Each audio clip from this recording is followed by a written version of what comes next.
Hello बच्चों, आज मैं मॉडल पेपर से संबंधित कुछ प्रश्न बताने जा रहा हूँ। देखिए और समझिए। प्रश्न नंबर 1 है, यदि शांत जल में नाव की चाल 8 किलोमीटर प्रति घंटा है तथा धारा की चाल 3 किलोमीटर प्रति घंटा है, तब धारा के विपरीत नाव की चाल क्या होगी? तो यहाँ पर लिख देंगे धारा के विपरीत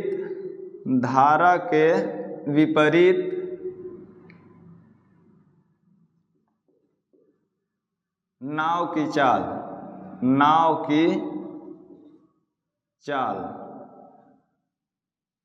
बराबर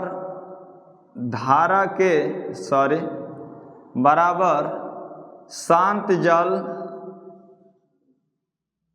में नाव की चाल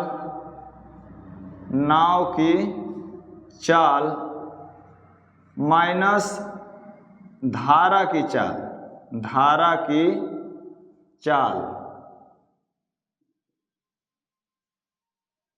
धारा के जब विपरीत चलेंगे तो शांत जल में नाव की चाल में से धारा की चाल घटा देते हैं। अगर धारा के अनुकूल चलेंगे तो शांत जल में नाव की चाल जो होती है उसमें धारा की चाल जोड़ देते हैं। तो यहाँ पर देखिए, शांत जल में नाव की चाल है 8 किलोमीटर प्रति घंटा, तो यहाँ 8 लिख देंगे, माइनस धारा की चाल दिया है 3 किलोमीटर प्रति घंटा, तो यहाँ 3 किलोमीटर प्रति घंटा लिख कर घटा देंगे। तो 8 में से 3 घटाएंगे तो 5 हो जाएगा। तो 5 किलोमीटर प्रति घंटा की चाल से ये धारा के विपरीत नाव की चाल होगी।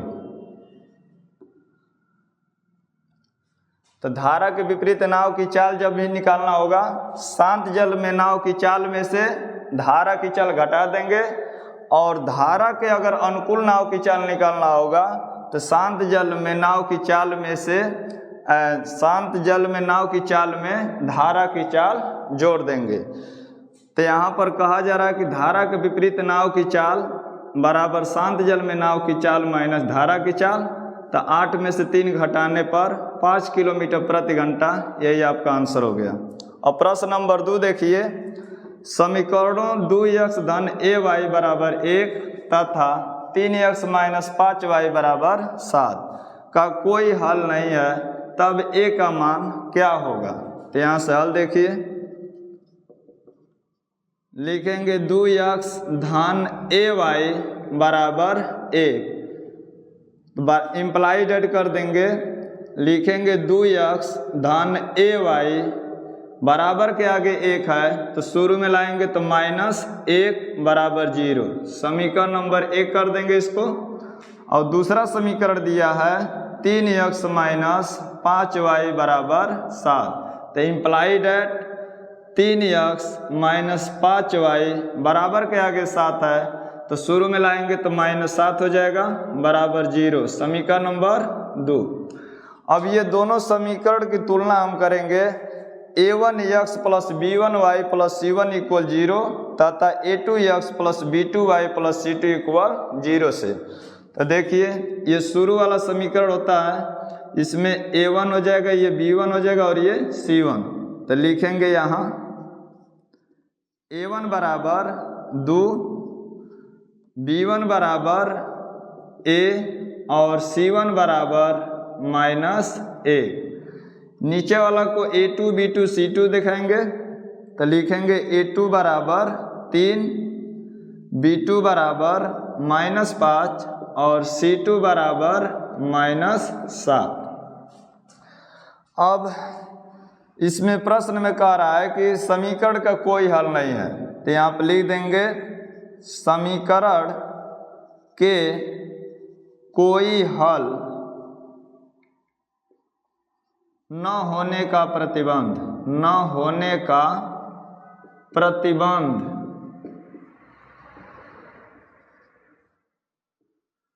तो इसका सूत्र होता है a1 upon a2 equal b1 upon b2 is not equal C1 upon C2, ये इसका सूत्र होता है। कोई हल ना होने का प्रतिबंध यही होता है। तो इम्प्लाई डेट A1 का मान रख देंगे 2, अब बाटा में A2 का मान 3 है तो यहाँ 3 रख देंगे, बराबर B1 का मान A है और B2 का मान -5 इज नॉट इक्वल C1 का मान है -1 और C2 का मान -7।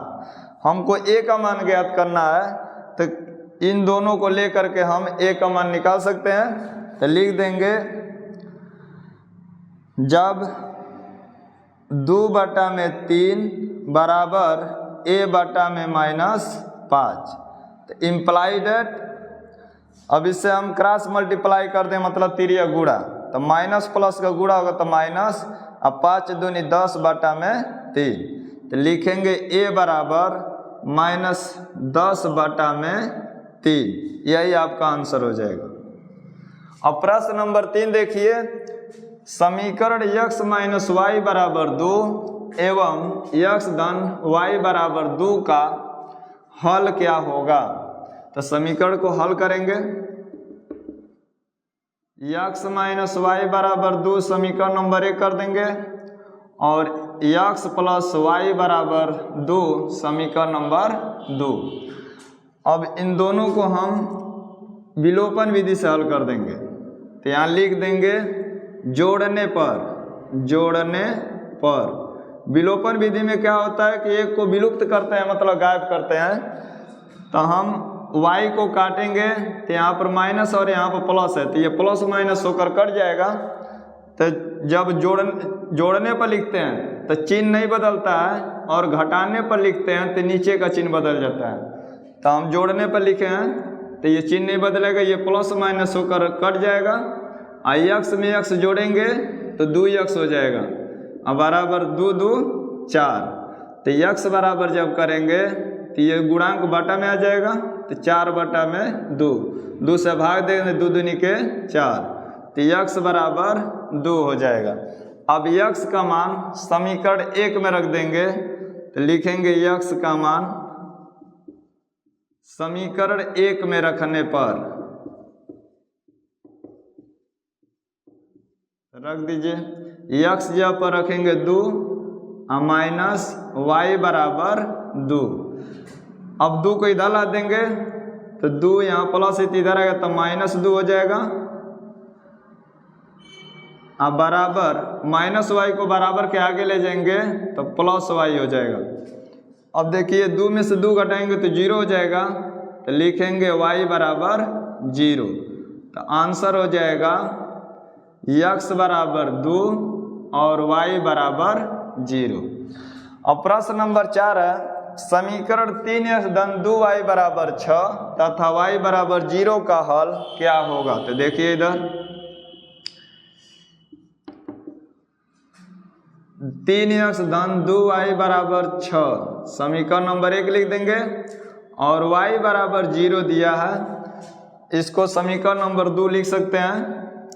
अब लिख देंगे समीकरण 2 से y का मान समीकरण 1 में रखने पर, 1 में रख करके हल कर देंगे। तो देखिए यहाँ पर 3x दिया है तो यहाँ 3x लिख देंगे प्लस 2 गुणित y के जगह पर 0 रख देंगे बराबर 6। तो 3x 2 में 0 से गुणा करेंगे तो 0 हो जाएगा बराबर 6। अब x बराबर करेंगे तो ये गुणांक बाटा में आ जाएगा, तो 6/3, इसमें 0 जोड़िए चाहे घटाइए कोई प्रभाव नहीं पड़ेगा, सीधे 3x बराबर 6 हो जाएगा। तो x बराबर 6/3, 3 से काट दीजिए, 3 दूनी 6, तो x बराबर 2। तो आपका आंसर हो जाएगा x बराबर 2 और y बराबर 0।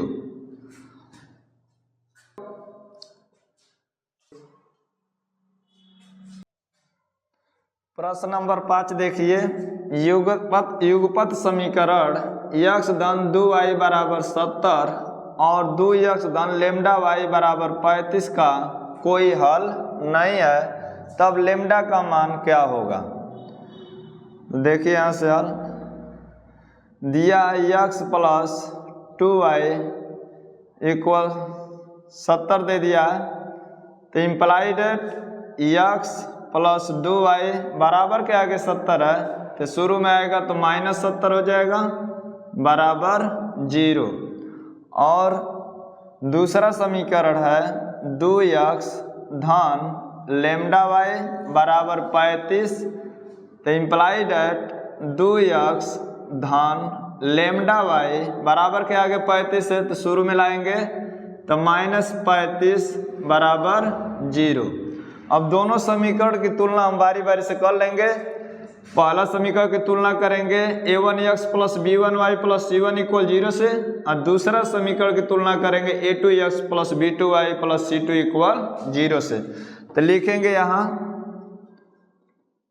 a1 बराबर x का गुणांक 1 है तो 1 लिख देंगे, b1 बराबर y का गुणांक 2 है तो 2 लिख देंगे, c1 बराबर -70।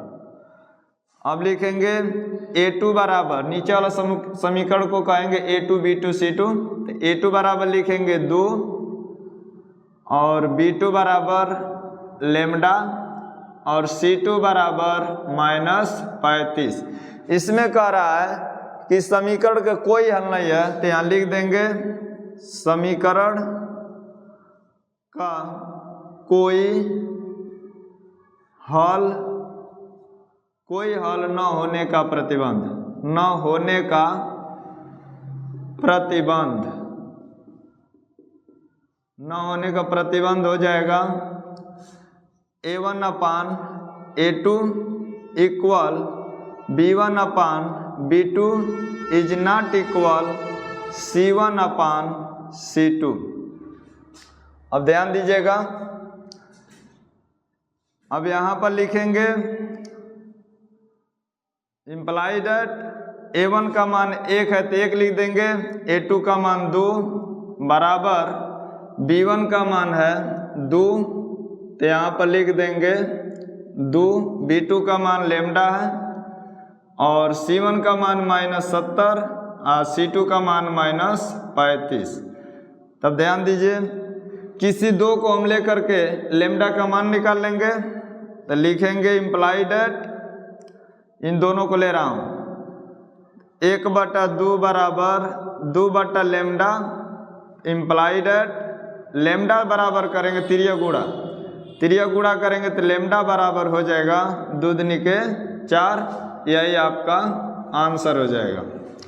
प्रश्न नंबर 6 है, यदि द्विघात समीकरण 3x² plus 5x minus q equal 0 के मूल समान हो तो q का मान क्या होगा। तो यहाँ से हल देख लीजिए, यहाँ पर तुलना करेंगे। पहले हम लिखेंगे 3x घाते 2 धन 5x माइनस q बराबर 0 की तुलना, चलिए देंगे कि ax² plus bx plus c equal 0 से तुलना करने पर तुलना कर दीजिए। x² का गुणांक a है तो यहाँ x का गुणांक 3 है तो a बराबर 3 हो जाएगा। x का गुणांक b है तो यहाँ x का गुणांक 5 है तो b बराबर 5, और अचर पद c है तो यहाँ अचर पद -q है तो c बराबर -q। अब कह रहा है कि मूल समान है तो लिखेंगे चूंकि मूल समान है, तो जब मूल समान होते हैं तो लिखेंगे इसलिए b² माइनस 4ac बराबर 0। अब इसे मान रख दीजिए, b का मान है 5 तो 5 के स्क्वायर माइनस 4 गुणित 1 जगह पर 3 गुणित c की जगह पर -q बराबर 0। तो 5 का 2 बार गुणा करेंगे 50 25, माइनस से माइनस में गुणा होगा तो प्लस, और 4 3 12, 12 से q में गुणा करेंगे तो 12q बराबर 0। अब यहाँ से देख लीजिए तो लिखेंगे 12q बराबर 25 से यहाँ पर प्लस में तो बराबर के आगे ले जाएंगे तो -25। अब q बराबर करेंगे तो ये गुणांक बाटा में आ जाएगा, -25 बाटा में 12। यही आपका आंसर हो जाएगा। प्रश्न नंबर 7 देखिए, द्विघात समीकरण x square plus x minus 1 बराबर 0 का विविक्त कर क्या होगा। तो ध्यान दीजिए, लिखेंगे x square plus x minus 1 बराबर 0 की ax plus b ax square plus bx plus c equal 0 से तुलना करने पर, जब भी द्विघात समीकरण की तुलना करते हैं तो हम द्विघात समीकरण के व्यापक समीकरण से ही तुलना करते हैं। ये द्विघात का व्यापक समीकरण बोला जाता है। तुलना कर दीजिए, और जब भी तुलना करेंगे तो गुणांकों से तुलना करेंगे। x स्क्वायर का गुणांक a है तो यहाँ x स्क्वायर का गुणांक 1 है, तो तुलना करेंगे तो a बराबर 1 हो जाएगा। x का गुणांक b है तो यहाँ x का गुणांक 1 छिपा हुआ है, तो b बराबर 1। अचर पद c है तो यहाँ अचर पद माइनस 1 है। अब कह रहा विविक्त कर ज्ञात कीजिए, तो विविक्त कर का सूत्र होता है, विविक्त कर को इंग्लिश में डिस्क्रिमिनेंट बोलते हैं। विविक्त कर d बराबर हो जाएगा b स्क्वायर माइनस 4ac। अब b का मान रख दीजिए 1 का स्क्वायर कर देंगे, माइनस 4 गुणित एक जगह पर 1 कर देंगे और c की जगह पर माइनस 1, तो हो जाएगा 1 का स्क्वायर 1 माइनस माइनस प्लस 4 एकम 4, तो 4 में 1 जोड़ेंगे तो 5 हो जाएगा। तो विविक्त कर आपका हो जाएगा 5। अब प्रश्न नंबर 8 देख लीजिए, कह रहा है यदि समीकरण 3x घाते 2 माइनस 12x धन k बराबर 0 के मूल बराबर हो तब k का मान क्या होगा। तो ध्यान दीजिए, यहाँ से लिखेंगे 3x घाते 2 माइनस 12x धन k बराबर 0 की ax square plus bx plus c equal 0 से तुलना करने पर, तुलना कर दीजिए। x स्क्वायर का गुणांक a है तो यहाँ x स्क्वायर का गुणांक 3 है, a बराबर 3 होगा। x का गुणांक b है तो यहाँ x का गुणांक माइनस 12 है तो b बराबर माइनस 12। अचर पद c है, अचर पद c है तो अचर पद यहाँ पर c दिया है। अच्छा, यहाँ पर थोड़ा ध्यान दीजिएगा, अचर पद यहाँ पर c है तो अचर पद यहाँ पर k है तो c बराबर k हो जाएगा। थोड़ा हम इसी समीकरण को देख के बोल दिए, अचर पद c है तो यहाँ अचर पद k है तो c बराबर k हो जाएगा। अब इसमें कह रहा है कि मूल बराबर है तो लिख देंगे, चूंकि मूल बराबर हैं इसलिए b स्क्वायर माइनस 4ac बराबर 0। अब इसे मान रख दीजिए, तो b का मान है माइनस 12 तो माइनस 12 का स्क्वायर माइनस 4 गुणित 1 जगह पर 3 और c की जगह पर k है तो k रख दीजिए बराबर 0। माइनस माइनस प्लस हो जाएगा, 12 बराबर में 144 और माइनस 4 3 12 के तो बराबर 0। तो 144 बराबर माइनस 12 के है तो बराबर के आगे ले जाएंगे तो प्लस 12 के हो जाएगा। अब यहाँ से देख लीजिए, तो k बराबर करेंगे तो 144 बटा में 12, अब 12 से भाग दे देंगे तो 12 बार में कट जाएगा तो k बराबर 12। यही आपका आंसर हो गया। तो बच्चों, यदि मेरा वीडियो आपको पसंद आता है तो इसे लाइक कीजिए और चैनल को सब्सक्राइब कीजिए।